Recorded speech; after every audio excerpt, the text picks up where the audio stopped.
Guys মনে করেন আমাদের এখানে এত ভূমিকম্প হয়েছে, মানে আমি ঘুমাই রয়েছি। হ্যাঁ, আমার মা ওই ঘরে, ও মা বলছে কেন কেন আমার কি একটা লড়তেছে, ভাবে আমাদের বিড়াল আছে, তো বিড়াল লড়াচ্ছে নিচে দেখা থাকে না, বিড়াল তো দুই পাশে। আমাদের বাসায় আমার একটা নানু আসছে, নানুকে তাকাই দিছে, নানুকে দিকে তাকায় বলতেছে নানু দিকে লড়তেছে। এখন তারপর আমি বুঝতে পারছি তো হচ্ছে ভূমিকম্প হচ্ছে, তাড়াতাড়ি ঘরে আসছে, ঘরে শান্তি ঘুমিয়ে রয়েছি। তারপর মা বলতেছে তাড়াতাড়ি সবাই উঠতে বলতেছে যে ভূমিকম্প হচ্ছে, ভূমিকম্প হচ্ছে। আর ভূমিকম্প হলে তো বাড়ি ঘর ভাঙা যায় নাতে। আর আজকে এত ভূমিকম্প হচ্ছে, এই 10টা বাজে শুরু হয়েছে, 11টা 15-তে আমাদের এখানে ভূমিকম্প থামছে, এত ভূমিকম্প শুরু হয়েছে। তারপরে রাত্রে খুব তো তারপর মানে আমার এমনি তো আমার জ্বর এমনি থেকে, কিন্তু অনেকে বলতেছে জ্বর দিকে কেউ ভিডিও করে, এমনি আপনাদের জন্য ভিডিও বানাই।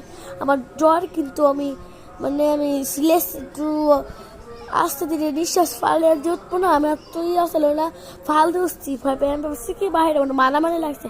পরে আমার মা বলতেছে এই বাইরে হচ্ছে কি ভূমিকম্প হচ্ছে, আর মানুষ এত ছিলাচ্ছে, আল্লাহ অনেক ভয় পেয়েছি।